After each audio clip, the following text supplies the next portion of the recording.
pada masa revolusi Prancis di tahun 1793.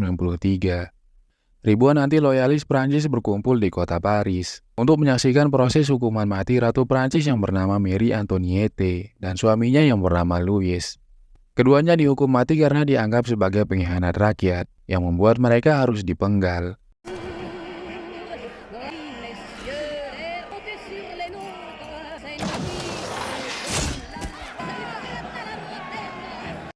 Dari kematian Ratu Prancis itu, membuat singgasana pemerintah Prancis menjadi kosong.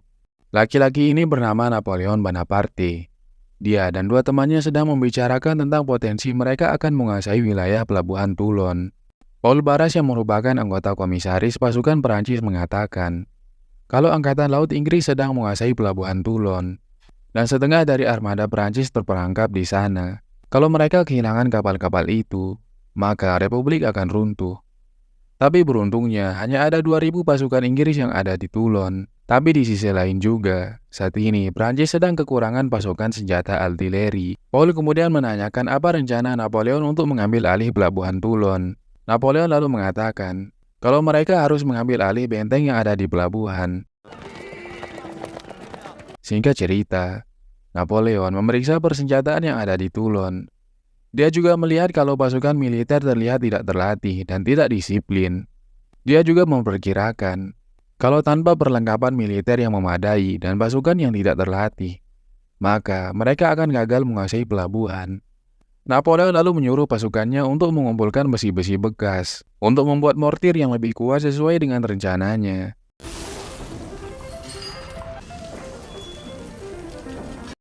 Dan kalau dia tidak berhasil, maka pemerintah akan menganggap kalau dia tidak cocok untuk duduk di jabatan yang lebih tinggi.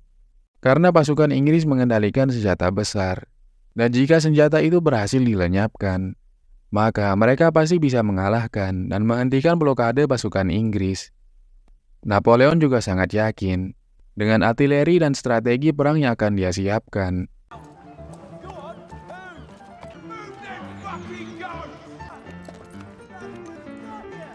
Di malam hari, Napoleon mulai melakukan penyerangan secara diam-diam terhadap pasukan Inggris yang tengah berpesta saat itu.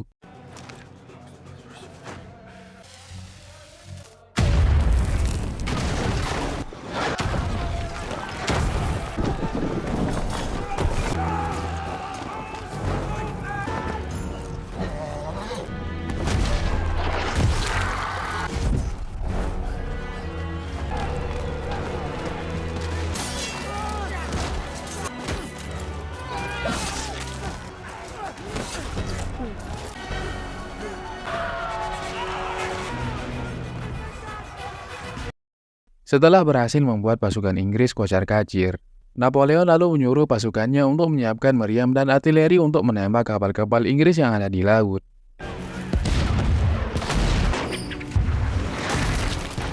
Karena serangan yang mendadak dan pasukan Inggris yang tidak punya persiapan sebelumnya, Napoleon dan pasukannya berhasil mengambil alih kembali pelabuhan Toulon.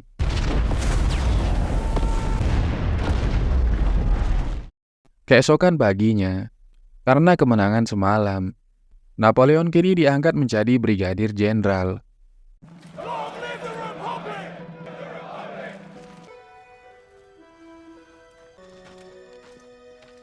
Singkat cerita, di dalam ruangan, Paul mengatakan kalau kepemimpinan Perancis yang dipimpin oleh Robespierre saat ini sedang mengalami kekacauan. Dia juga mengatakan kalau Robespierre tidak cocok sebagai pemimpin. Di pengadilan, Robespierre dipojokkan oleh para warga yang tidak setuju dengan kepemimpinannya.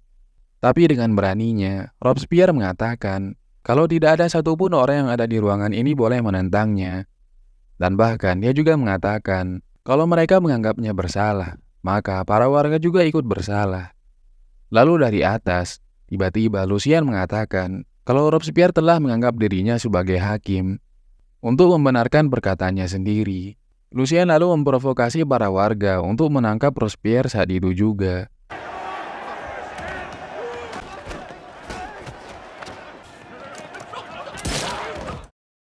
Singkat cerita, pada 27 Juli 1794 kekuasaan teror berakhir.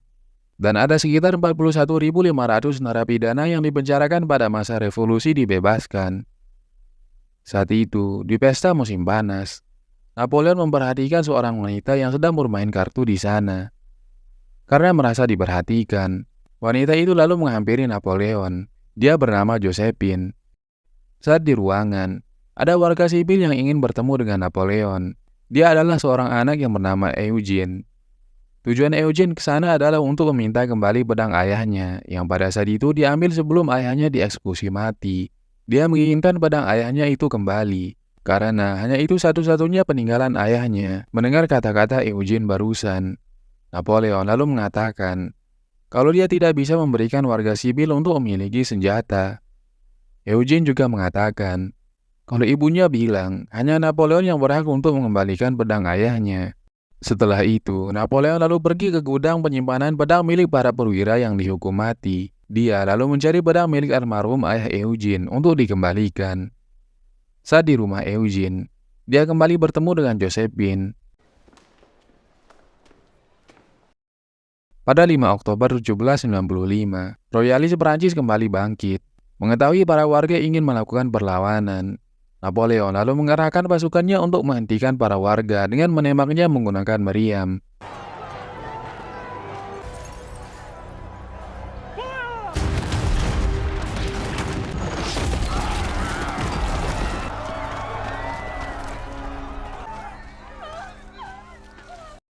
Singkat cerita, akhirnya Napoleon dan Josephine menikah.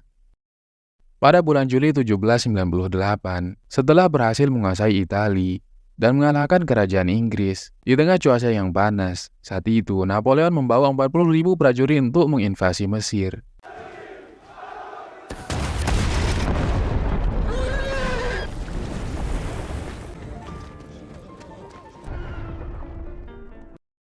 Saat sedang makan, tangan kanan Napoleon menceritakan kalau istrinya berselingkuh dengan seseorang yang bernama Charles. Mendengar berita barusan, Napoleon tidak percaya. Tangan kanannya itu lalu mengatakan kalau dia mengetahui hal itu dari pacarnya yang merupakan pelayan dari istri Napoleon. Setelah mendengar kata-kata barusan, Napoleon memutuskan untuk pulang secara diam-diam.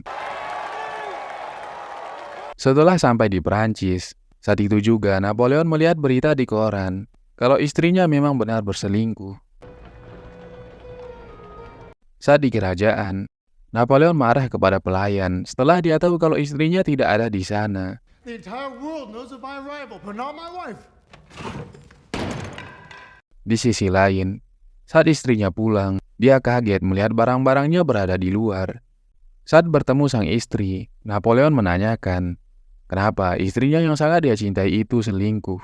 Melihat suaminya yang marah, Josephine lalu memohon untuk tidak meninggalkannya meskipun dia tidak memaafkannya. Singkat cerita, Napoleon dipanggil untuk menghadap ke para petinggi negara. Di sana, dia dituduh sebagai pengkhianat negara karena telah meninggalkan pasukannya di Mesir. Di rumah, saat sedang makan, Sieyès mengatakan kalau mereka merencanakan akan melakukan revolusi dan akan melakukan kudeta terhadap pemerintah monarki yang ada saat ini. Keesokannya, para petinggi negara secara paksa diminta untuk mendatangi surat pengunduran I diri. have documents announcing your resignation from the... I shall. A resignation for you to sign.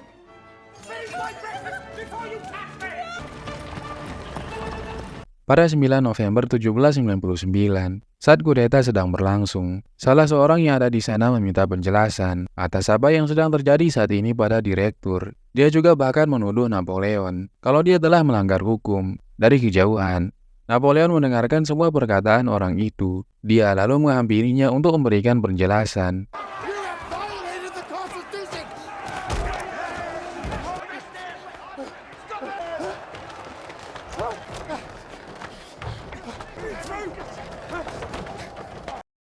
Setelah berhasil lolos dari kejaran orang-orang itu, Sieyès memprovokasi para penjaga yang ada di sana untuk menyerang balik orang-orang yang ada di dalam. Dia bahkan dengan beraninya akan membunuh Napoleon kalau dia nantinya berkhianat tentang kemerdekaan rakyat Perancis.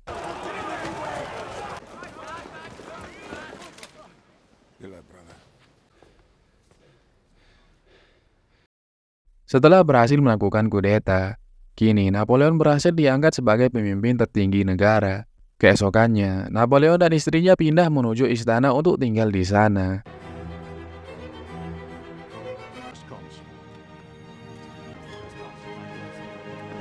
Setelah itu, Napoleon menyuruh penasihatnya untuk membuatkan surat perdamaian untuk Inggris. Saat itu, Arman yang sebagai penasihat Napoleon melaporkan kalau dia telah mengirimkan surat perdamaian kepada semua agen diplomatik di luar negeri. Duta besar Inggris yang bernama Whitworth akhirnya datang menemui Napoleon untuk menanggapi surat perdamaian darinya. Namun saat itu, Napoleon marah karena ternyata surat perdamaiannya itu ditolak begitu saja oleh kerajaan Inggris. Lalu dengan beraninya, Napoleon mengancam kedutaan Inggris itu kalau Prancis pasti akan menghancurkan Inggris. Melihat itu, bukannya takut, Whitworth malah meledek Napoleon. Saat sedang sendirian, Napoleon dihampiri oleh Charles yang sebagai Menteri Luar Negeri. Charles menyarankan Napoleon untuk mengganti jabatannya sebagai konsul pertama Prancis menjadi seorang Raja Prancis. Dan pada 2 Desember 1804, Napoleon akhirnya dilantik sebagai Kaisar Prancis. God affirm you on his throne.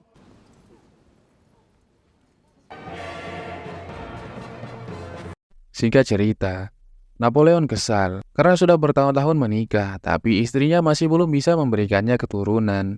Saat makan malam di kerajaan, di depan banyak orang, dia tiba-tiba mengatakan ke istrinya kalau dia akan menceraikannya jika sampai malam ini dia tidak memberikannya keturunan.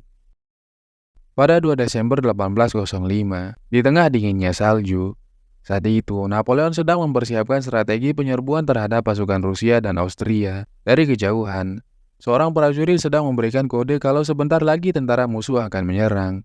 Melihat itu, semua pasukan Prancis selalu bersiap untuk melakukan penyerangan kejutan. Sampai akhirnya pertempuran pun dimulai.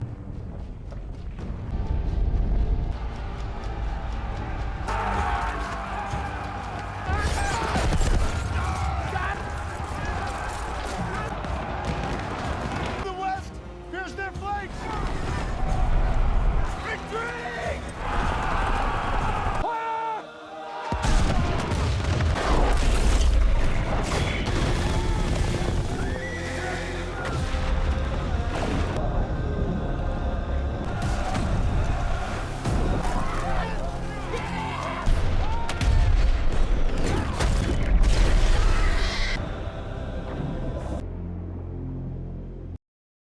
Keesokannya, Francis, Kaisar Austria datang menemui Napoleon.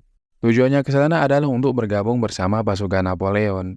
Napoleon juga menanyakan di mana Tsar Alexander. Francis lalu mengatakan, akibat dari kekalahan kemarin, Alexander sangat marah dan dia tidak mungkin akan bergabung bersama mereka. Di momen itu, dengan hasrat ingin perdamaian, Napoleon lalu menawarkan perdamaian pada Kaisar Austria. Mendengar tawaran Napoleon barusan, Francis menyetujui perjanjian perdamaian itu. Singkat cerita, saat di kerajaan, Napoleon yang sudah tidak tahan ingin memiliki keturunan. Untuk meneruskan tata kerajaannya nanti, dengan berat hati, Napoleon akhirnya menceraikan Josephine. Mendengar itu, Josephine pun menangis. Keesokannya, setelah 15 tahun menikah, Napoleon dan Josephine akhirnya resmi bercerai.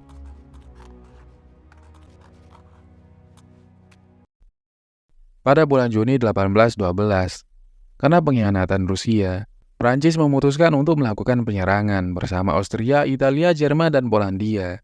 Dengan kekuatan gabungan yang besar ini, Napoleon sangat yakin kalau mereka akan berhasil mengalahkan Rusia.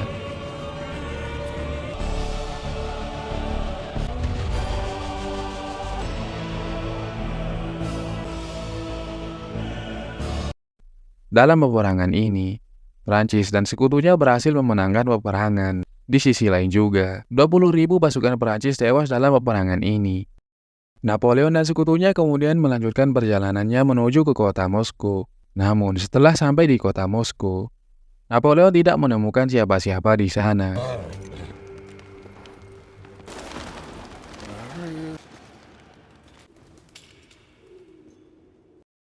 Malamnya, saat sedang tertidur, Napoleon tiba-tiba terbangun karena melihat kota Moskow yang tiba-tiba terbakar.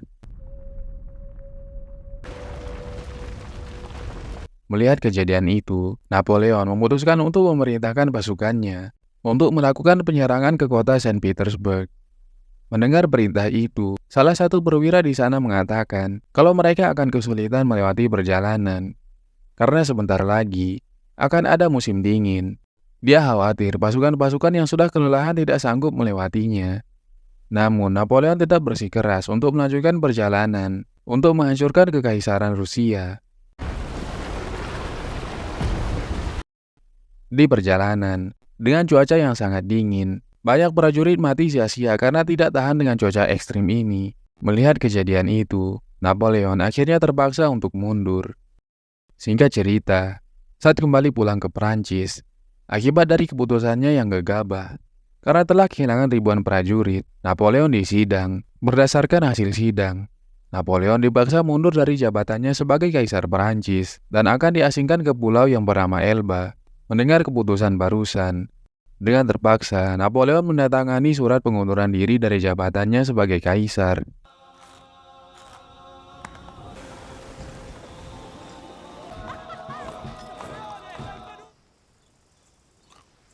Setelah 300 hari diasingkan di Pulau Elba, Napoleon secara diam-diam meninggalkan pulau itu dan kembali ke Perancis.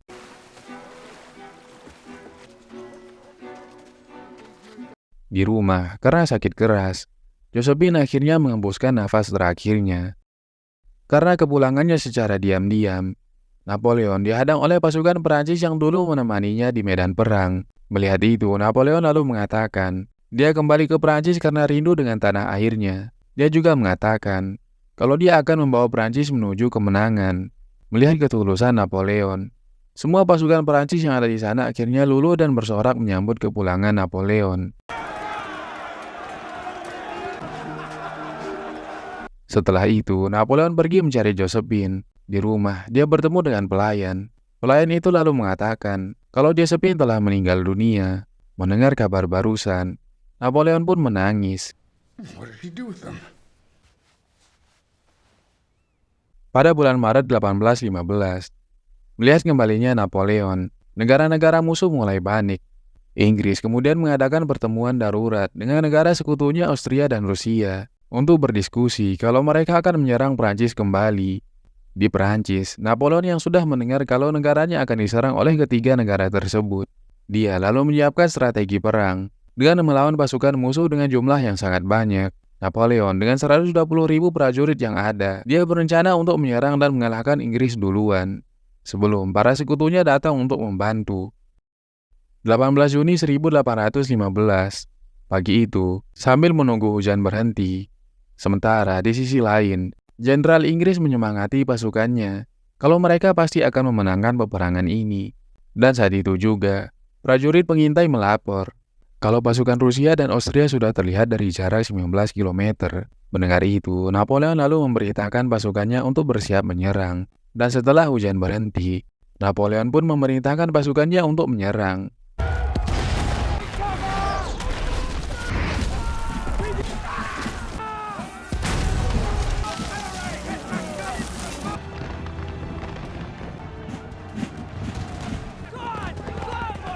Di saat penyerangan pertama, prajurit pengintai kembali melaporkan kalau pasukan Rusia dan Austria sudah semakin dekat. Mendengar itu, Napoleon pun mulai merasa panik. Dia lalu memerintahkan pasukan berkuda untuk menyerang. Namun, dengan strategi pertahanan yang sudah matang, Inggris berhasil membuat pasukan Perancis kewalahan.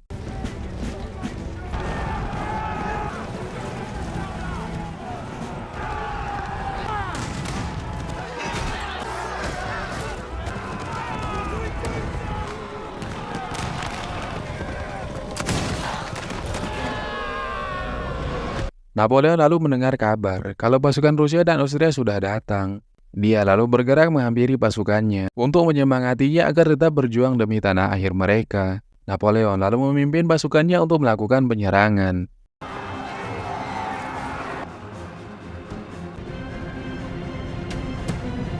Melihat pasukan Rusia dan Austria yang sudah datang, Napoleon pun ketakutan. Dia akhirnya memutuskan untuk mundur.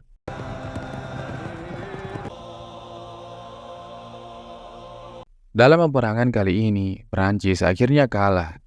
Singkat cerita, saat sedang sarapan di kapal, Napoleon bertemu dengan Jenderal Inggris. Di pertemuan itu, Jenderal Inggris mengatakan kalau Napoleon akan diasingkan ke pulau terpencil yang bernama Saint Helena yang ada di Afrika, pulau yang sangat jauh dari tanah airnya Prancis. Dan di sana, Napoleon akan tetap diawasi oleh para penjaga. Mendengar itu, Napoleon hanya bisa pasrah.